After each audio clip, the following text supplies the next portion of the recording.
Friends, video को start करने से पहले एक छोटा सा इंस्ट्रक्शन है आपके लिए।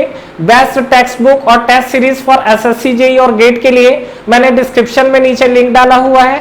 Thank you so much. और चलिए अब हम लोग अपना वीडियो कंटिन्यू करते हैं। और फ्रेंड्स, इस वीडियो में हम लोग जो बात करने वाले हैं, इस वीडियो में क्रिटिकल रेडियस ऑफ इंसुलेशन, मतलब क्रिटिकल रेडियस जो इंसुलेशन किया जाता है उसका कंसेप्ट को समझेंगे और काफी इंटरेस्टिंग कंसेप्ट है। और उसके अलावा इसमें ऐसा क्यों होता है, जो भी इसके पैरामीटर है उसके बारे में हम लोग देखने वाले हैं और साथ ही उसका हम लोग डेरिवेशंस भी देखेंगे। तो चलिए सबसे पहले हम लोग बात करते हैं कि इसका एप्लीकेशन अगर आप देखें तो वहां से आपको चीजें ज्यादा क्लियर होंगी। जैसे मान लीजिए कि हमारे पास कोई वायर है और वायर के ऊपर अगर हम लोग कोटिंग करते हैं, कोटिंग का मतलब समझ के एक तरह का इंसुलेशन यूज किया जाता है।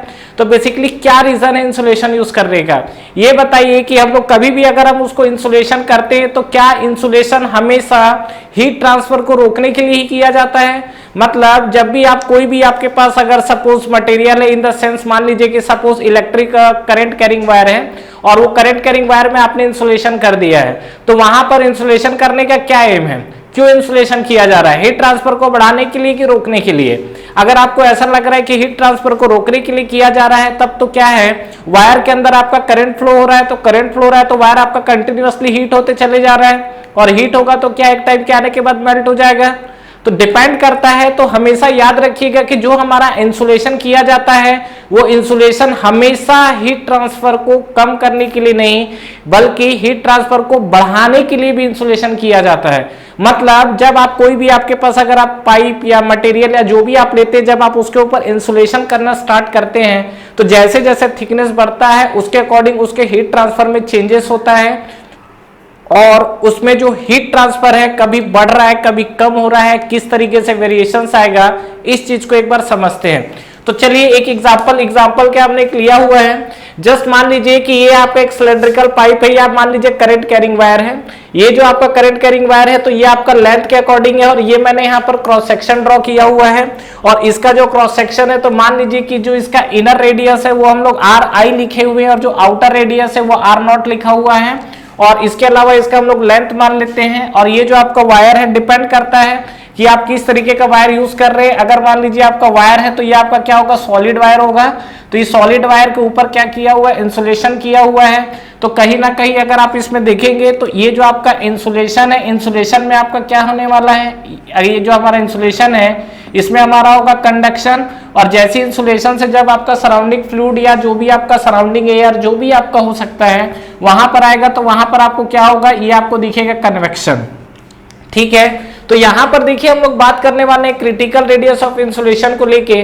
तो सबसे पहले हम लोग यहाँ पे देखें, हमें देखिए बेसिकली करना क्या है, हमें हीट ट्रांसफर देखना है कि हीट ट्रांसफर कैसा हो रहा है। तो कहीं ना कहीं हमको हीट ट्रांसफर से रिलेटेड कंसेप्ट निकालने हैं। तो अगर हम लोग बात करें इस केस में तो Q इक्वल टू हमारे पास क्या होता है, अगर हम लोग हीट ट्रांसफर निकालना चाहते हैं तो हीट ट्रांसफर, तो यहाँ पर हीट ट्रांसफर अगर रेट हम लोग निकाले तो ये हमको देखिए रिप्रेजेंट करते हैं Q से और Q इक्वल टू आपका क्या आएगा, आपका आएगा temperature difference that is del T और डिवाइड बाई आपका क्या होगा, टोटल आपका थर्मल रेसिस्टेंस, ये आपका निकल कर आता है। तो यहाँ पे अगर हम लोग बात करेंगे Q को लेके तो ये तो आपका Q यहाँ तक ठीक है, बट डेल T की अगर बात करेंगे तो ये हमारा टेम्परेचर डिफरेंस है। अब देखिए टेम्परेचर डिफरेंस डिपेंड करता है कि आप कहां से कहां तक लेना चाहते हैं। देखिए कन्वेक्शन है तो मान लीजिए सराउंडिंग का टेम्परेचर T इन्फिनिटिव ले लेते हैं और ये जो आपका सरफेस है तो मान लीजिए कि यहाँ का टेम्परेचर हमने Ti ले रखा है या T भी ले सकते हैं, इच्छा आपकी। तो डेल T की वैल्यू क्या हो जाएगी, Ti से T इन्फिनिटिव, तो यहाँ पर हमने लिख दिया Ti minus T infinitive divide by RTH that is the thermal resistance.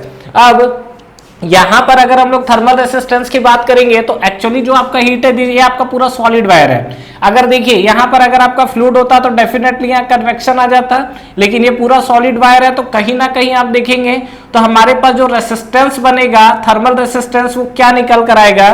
तो देखिए यहाँ पर मैं आपको थर्मल रेसिस्टेंस बता दे रहा हूँ। थर्मल रेसिस्टेंस में एक आपका कंडक्शन आएगा इस फेस में और उसके बाद क्या आएगा, कन्वेक्शन आएगा। मतलब यहाँ पे आप देखेंगे तो ये आपका जो थर्मल रेसिस्टेंस है ये दो तरीके के रेसिस्टेंस आएंगे। एक जो आपका आएगा ये आपका होगा कंडक्शन और एक जो आपका आएगा ये होगा आपका कन्वेक्शन। ठीक है, और अगर मैं कंडक्शन की बात करूं तो सिलेंडर के लिए हमारा कंडक्शन क्या होता है, अगर हम लोग कंडक्शन के लिए बात करें तो क्या निकल कर आता है 2 pi K L divide by L N of, ये क्या हो जाएगा R not by R I, that is R2 by R1, तो ये आपका आ जाएगा R naught by R I. ये कहां से आया 2 पाई के, what is K, K is the conductivity of the material, और ये आपका क्या है length 2 pi K L divide by L N of R not by R I. ठीक है, कन्वेक्शन की बात करेंगे तो कन्वेक्शन के केस में क्या आएगा, ये आपका पोर्शन देखिए, इसमें आपको कन्वेक्शंस को लेके बात करना है, तो इसमें आप देखेंगे तो क्या आएगा 1 डिवाइड बाई एच ए होता है। तो मान लीजिए कि जो आपका सराउंडिंग है उसके लिए आपने जो है हीट ट्रांसफर कोफिशिएंट जो है हमारे पास कन्वेक्टिव हीट ट्रांसफर कोफिशिएंट आपने H ले रखा है, और H के बाद आप एरिया, तो एरिया आपका कौन सा होगा जो आपको दिया हुआ है, जहां से आपका क्या है हीट ट्रांसफर चल रहा है पेरीमीटर वाला एरिया से, तो ये आपका हो गया A। ठीक है, तो ये आपको हमारे पास दो पैरामीटर दिखा है, कंडक्शन के लिए दिखा है और एक आपको क्या दिखा है कन्वेक्शन के लिए। ए नॉट नहीं लिखने की जरूरत है, ए नॉट एक्चुअली आउटर एरिया के लिए लिख रहा था, अंडरस्टैंडिंग है वो। तो यहां पर अगर आप बात करोगे तो ये आपको थर्मल रेसिस्टेंस की जगह हम लोग लिख सकते हैं क्या, ये हम लोग लिख सकते हैं 2 pi K L divide by ये क्या हो जाएगा एल एन ऑफ, ये आपका आ जाएगा R not by R I. ठीक है, प्लस ये आप कन्वेक्शन को लेके बात करोगे तो ये आपको आएगा 1 divide by H A. Clear है, तो ये चीज आपको क्लियर हुआ। तो ये जो हमने कंडीशन निकाला हुआ है ये अभी हमारा हीट ट्रांसफर आया हुआ है। ठीक है, अब ये हीट ट्रांसफर में जो मैंने इक्वेशन लिखा हुआ है इस इक्वेशन को ध्यान से देखिए, यहीं से आपको बहुत कुछ कथा कहानी करनी है। ये जो एरिया है इस एरिया को थोड़ा सा ओपन करिए, चीजें ज्यादा क्लियर होंगी। एरिया कौन सा है, पेरीमीटर वाला एरिया है ना, क्या लिखेंगे 2 pi R not into L. तो यहां पर देखिए ये जो इक्वेशन है इस इक्वेशन को सिंप्लीफाई कर रहा हूं तो ये आपका आएगा Q इक्वल टू क्या आएगा, ये आपका आएगा T I minus T infinitive divide by ये आपको क्या दिखेगा, ये आपको दिखा 2 पाई के एल। ठीक है, डिवाइड बाई ये आपको क्या दिखेगा एल एन ऑफ, ये आपको दिखेगा R not by R I. ठीक है, प्लस ये आपको दिखा 1 divide by H area, A की वैल्यू क्या होगा 2 pi R not into L, 2 pi R L. ठीक है, तो ये हमारे पास कंडीशन आया हुआ है जिसके हम लोग बात कर रहे हैं। अब देखिए यहाँ पर ये जो हमारे पास जो condition L N of L N log of R2 by R1, ये जो आपका रेसिस्टेंस है ये मैंने ओवरऑल हीट ट्रांसफर लिख दिया है। आप इसको रेसिस्टेंस के फॉर्म में एल एन ऑफ लिखिए, क्या लिखेंगे L N of R not by R1 divide by 2 pi K L. ठीक है, ये मैंने उल्टा लिख दिया है हीट ट्रांसफर को लेके आप लॉग के फॉर्मेट में, क्योंकि हम लोग रेसिस्टेंस लिख रहे हैं तो यहां पर आप लिखिए L N of R not by R1 divide by 2 pi K L. ठीक है, तो उसी तरीके से यहाँ पे अगर हम लोग बात करेंगे तो ये भी आपको क्या हो जाएगा, ये आपको आएगा L N of R not by R1 divide by 2 pi K L. ठीक है, अब देखिए यहाँ पर ये जो हमको पैरामीटर दिख रहा है इस पैरामीटर को लेके हमको बात करना है और यहीं से हमको पता चलेगा कि एक्चुअल में हीट ट्रांसफर क्या होता है और किस तरीके से हीट ट्रांसफर हो रहा है। देखिए अगर हम लोग इस पे बात करें तो कहीं ना कहीं ये वाला जो पैरामीटर है ये आपको रिप्रेजेंट कर रहा है क्या, कंडक्शन रेसिस्टेंस। ठीक है, अच्छा ये वाला पैरामीटर की अगर हम लोग बात करेंगे तो ये आपको कहीं ना कहीं रिप्रेजेंट कर रहा है कन्वेक्शन रेसिस्टेंस। ठीक है, अब देखिए यहाँ पर सपोज ये आर नॉट जो मैंने आउटर रेडियस वाला लिखा हुआ पार्ट है, तो आपका आर आई वाला पार्ट तो ये क्या है अंदर का डाया। ठीक है, जब आप इस पे इंसुलेशन करना स्टार्ट करेंगे तो आर आई चेंज होगा कि आर नॉट चेंज होगा, डेफिनेटली जैसे जैसे इंसुलेशन कर रहा हूं मेरा आर नॉट चेंज होगा। तो कहीं ना कहीं यहाँ पर जो आर नॉट है ये आर नॉट मेरा वेरिएबल वाला टर्म्स है। ठीक है, अब यहां पर जब आर नॉट बढ़ाते जाएंगे, क्योंकि जैसे जैसे आप रैपिंग मतलब इंसुलेशन अगर आप बढ़ाना चाह रहे हैं, ध्यान से देखिएगा यहाँ पर अगर आप यहाँ पर इंसुलेशन बढ़ाना चाह रहे हो, इंसुलेशन बढ़ाने का मतलब आर नॉट बढ़ाओगे। अब आर नॉट बढ़ाने से होगा क्या, ये वाला पैरामीटर देखो आर नॉट बढ़ाओगे तो लॉग वाला पैरामीटर बढ़ेगा, मतलब कंडक्शन रेसिस्टेंस तो बढ़ेगा। लेकिन यहां पे बात करोगे तो 1 डिवाइड बाई आर नॉट है, मतलब कन्वेक्शन रेसिस्टेंस कम होगा।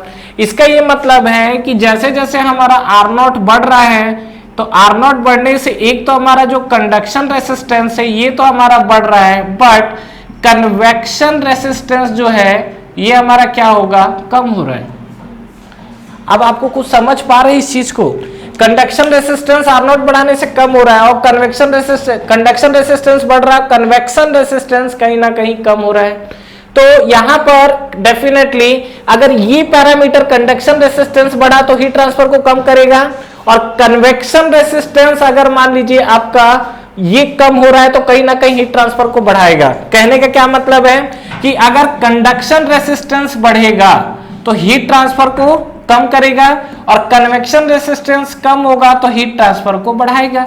बस यहीं पर सबसे ज्यादा पेचीदा चीजें होती है जिसको लोग नहीं समझ पा रहे हैं। क्या होता है इसके अंदर कि ये जो आपका कंडक्शन रेसिस्टेंस और कन्वेक्शन रेसिस्टेंस में एक जगह हीट ट्रांसफर कम हो रहा है, एक जगह हीट ट्रांसफर बढ़ रहा है, मतलब कहीं ना कहीं यहाँ पर हीट आपका फ्लक्चुएट कर रहा है। और यहाँ पर इस चीज को सिंपली ऑप्टिमाइज करने के लिए क्या करना पड़ेगा, यहाँ पर डिफरेंशिएट करना पड़ेगा।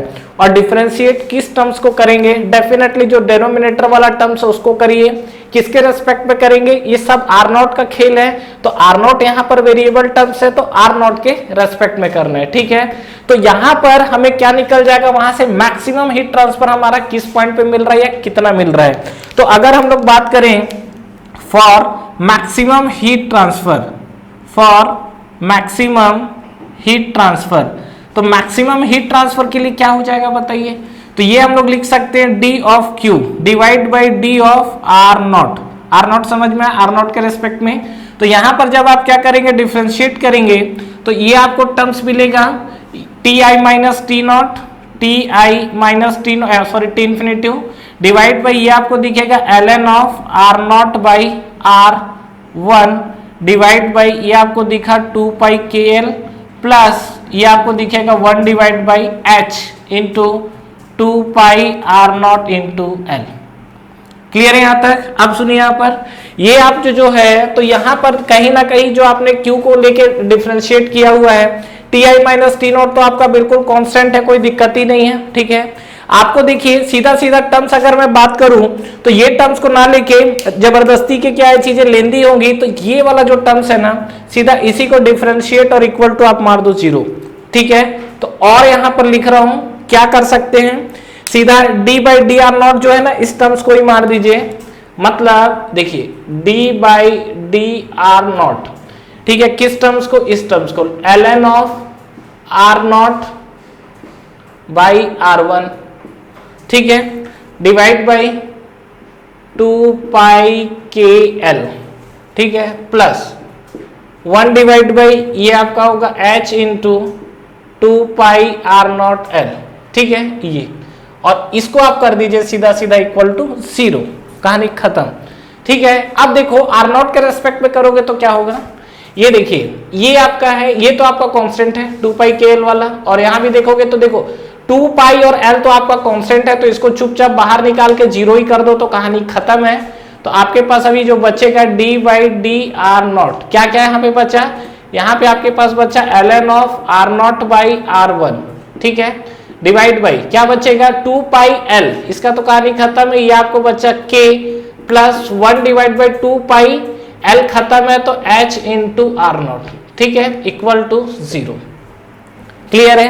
अब आप क्या करो, इसको आप डिफरेंशिएट करो, डिफरेंशिएट करोगे तो आपको क्या मिलेगा, देखो इसको डायरेक्ट लिख रहा हूं log x 1 बाई के तो कांस्टेंट है, तो 1 बाई के तो आप हटा लो यहां से, यहां पे आप देखोगे तो log x का क्या होता है डिफरेंशिएशन 1 बाई x, तो 1 बाई x करोगे तो क्या हो जाएगा 1 by R not by R one, और अगेन आपका क्या आर नॉट के रेस्पेक्ट में होगा, तो जब आर नॉट को आप ले जाओगे तो फाइनली क्या दिखेगा आपको 1 डिवाइड बाई आर नॉट, ठीक है, प्लस ये आपको क्या दिखेगा 1 बाई एच तो आपका डेफिनेटली क्या है आपका कांस्टेंट। अब 1 बाई आर नॉट है, 1 बाई आर नॉट को जब आप डिफरेंशिएट करेंगे तो क्या हो जाएगा आर नॉट की पावर -1, तो 1 minus 1 divide by R naught का स्क्वायर इक्वल टू आपको क्या मिल जाएगा 0, ठीक है। अब आप इसको सिंप्लीफाई करिए तो इसको यहाँ ट्रांसफर कर दो, तो ये बन जाएगा 1 बाई के इंटू आर नॉट, ठीक है, इक्वल टू ये माइनस यहाँ के प्लस हो गया 1 divide by H into R naught का स्क्वायर।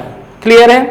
और अगर हम लोग थोड़ा सिंप्लीफाई करें तो क्या होगा, ये आर नॉट से एक कैंसिल होगा, और फाइनली आप देखिए तो आपके पास क्या क्या मिला, आपको आर नॉट की वैल्यू निकालनी है, तो आर नॉट इक्वल टू क्या हो जाएगा के बाई एच, तो यहाँ पर आर नॉट इक्वल टू आपको क्या दिख गया K by H. What is R naught? यही आर नॉट आपका क्या है? Critical radius of insulation, critical radius of insulation. अब ये जो आर नॉट निकला है that is the very important, यहां से हमको कुछ बातें करनी है, ठीक है। ये जो हमारा निकला हुआ है, एक यहां से बहुत ही इंपॉर्टेंट भी कंसेप्ट निकल के आने वाला है। अच्छा, ये जो क्रिटिकल रेडियस ऑफ इंसुलेशन है, यहां से एक चीज और समझ में आया कि यहां पर आप देखेंगे तो जो हीट ट्रांसफर रेट है ये आपको क्या दिखने वाला है? मैक्सिमम। मतलब K बाई एच जो हम लोग निकालेंगे यहां पर हीट ट्रांसफर मैक्सिमम होगा। तो एक बात तय है, सपोज एक example, critical radius of insulation है, रेडियस है तो डेफिनेटली इसकी यूनिट mm आएगी। मान लीजिए कि ये आपने थिकनेस सपोज 10 mm निकाला और ये वैल्यू जब आपकी 10 mm आई, तो इसका ये मतलब है कि 10 mm पे आपको हीट ट्रांसफर क्या मिलेगा? मैक्सिमम मिलेगा। जो आपका 10 mm है उस 10 mm पे हीट ट्रांसफर आपको मैक्सिमम मिलेगा। तो एक बात और तय है कि 10 mm से पहले आओगे तो भी हीट ट्रांसफर कम मिलेगा और 10 mm के बाद जाओगे तो भी आपको हीट ट्रांसफर कम मिलेगा।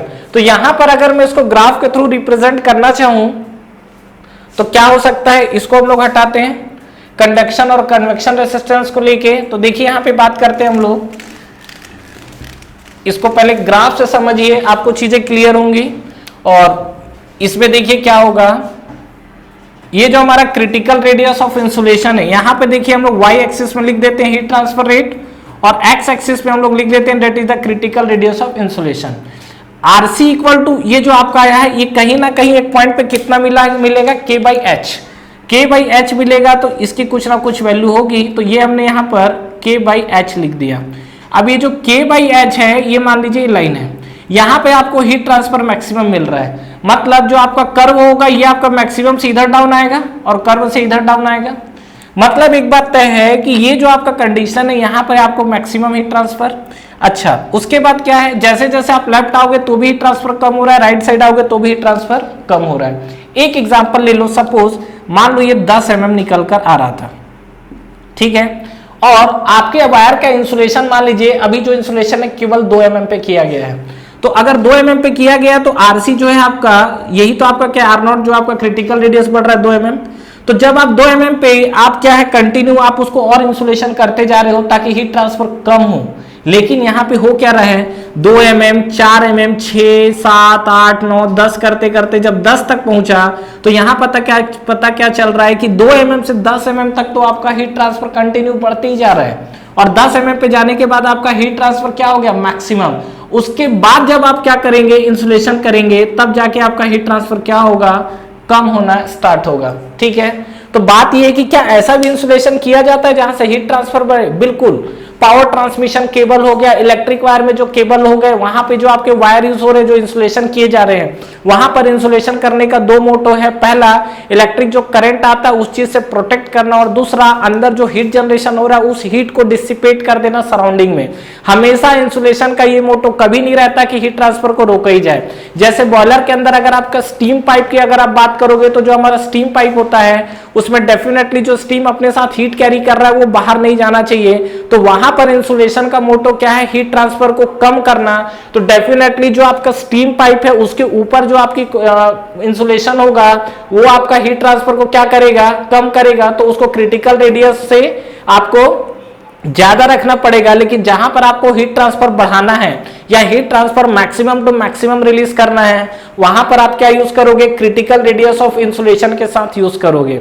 है कुछ नया चीज समझ में आया? अब बात है कि ऐसा हुआ क्यों, ठीक है। तो देखिए एक्चुअली होता क्या है कि जैसा हम लोग अभी बात कर रहे थे कंडक्शन और कन्वेक्शन रेसिस्टेंस को लेके, तो यहां पर एक्चुअली होता क्या है कि जैसे जैसे हम लोग यहां से देखिए क्रिटिकल रेडियस ऑफ इंसुलेशन तक बढ़ रहे हैं, तो क्रिटिकल रेडियस ऑफ इंसुलेशन तक अगर बढ़ रहे हैं तो हमारा कहीं ना कहीं आर नॉट की वैल्यू क्या हो रही है? बढ़ते जा रही है। अब आर नॉट की वैल्यू बढ़ने से कहीं ना कहीं हीट ट्रांसफर बढ़ रहा है। हीट ट्रांसफर बढ़ रहा है, इसका मतलब आप समझ रहे हो क्या?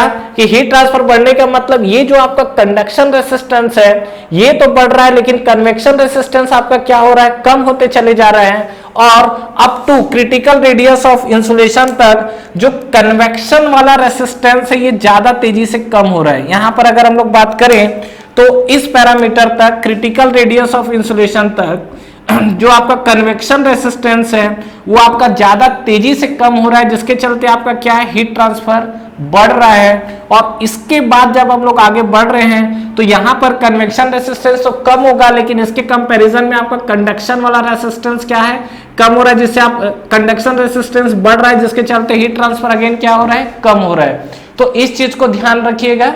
तो ये कन्वेक्शन रेसिस्टेंस और कंडक्शन रेसिस्टेंस, तो यहां का देखिए सबसे पहला चीज क्रिटिकल रेडियस ऑफ इंसुलेशन को लेके बात कर रहा है। तो क्रिटिकल रेडियस ऑफ इंसुलेशन आपका जो निकल कर आएगा, तो ये ध्यान रखेंगे कि ये आपका क्या है, K/H निकल कर आया हुआ है, that is the critical radius of insulation.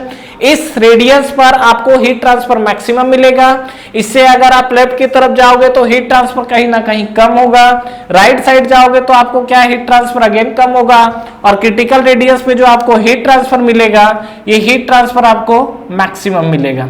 Clear है यहां तक? तो ये चीज को ध्यान रखना है, और ऐसा क्यों हुआ है, रीजन को ध्यान रखिएगा। देखिए यहां से एक बार और बता दे रहा हूं, अगर कंफ्यूजन हो रहा है, अक्सर लोग कंफ्यूज होते हैं। आप इंसुलेशन कर रहे हो मतलब R0 बढ़ा रहे हो, R0 बढ़ाने से कंडक्शन रेसिस्टेंस तो बढ़ रहा है, लेकिन कन्वेक्शन रेसिस्टेंस कम हो रहा है। कंडक्शन रेसिस्टेंस बढ़ रहा है, कन्वेक्शन रेसिस्टेंस कम हो रहा है। कंडक्शन रेसिस्टेंस बढ़ेगा तो हीट ट्रांसफर को कम करेगा, कन्वेक्शन रेसिस्टेंस कम हो रहा है तो हीट ट्रांसफर को बढ़ाएगा। तो ये दोनों पैरामीटर, एक हीट ट्रांसफर बढ़ाने की कोशिश कर रहा है, एक हीट ट्रांसफर कम करने की कोशिश कर रहा है। इसलिए हम लोग जब भी इंसुलेशन करते हैं तो ये हीट ट्रांसफर का क्या मिलता है, वेरिएशंस मिलते हैं। और जो वेरिएशंस मिलता है तो ये Q आपका कम हो रहा है और Q ज्यादा मिल रहा है। तो dQ/dR0 की अगर हम लोग बात करें तो Ti - T इन्फिनिटी जो आपको ये वाला कंडीशन दिख रहा है। तो यहां पर हमने जब डिफरेंशिएट करके फाइनली जो कंक्लूजन निकाला है, यहां पर इस पोर्शन में जब आओगे तो कन्वेक्शन रेसिस्टेंस ज्यादा तेजी से कम हो रहा है, जिसके चलते आपको हीट ट्रांसफर बढ़ रहा है, और इसके बाद आपका कंडक्शन वाला पार्ट क्या डोमिनेट कर जाता है। क्लियर है friends? Thank you very much for watching this video. Friends इस वीडियो को लाइक करिए, ज्यादा से ज्यादा फ्रेंड्स के साथ शेयर करिए, और इस चैनल को सब्सक्राइब करना ना भूलें, और बेल नोटिफिकेशन जरूर प्रेस करिएगा, जिससे जो भी लेटेस्ट वीडियो अभी आ रहे हैं और जो भी आपके वीडियोस अपलोड हो रहे हैं वो आप तक पहले पहुंचे। और फ्रेंड्स हमारा टेलीग्राम चैनल भी है जिसको आप ज्वाइन कर सकते हैं, जिसका लिंक नीचे आपको डिस्क्रिप्शन में और फर्स्ट कमेंट बॉक्स पे मिल जाएगा। तो ठीक है फ्रेंड्स, तैयारी करते रहिए। Wish you all the best.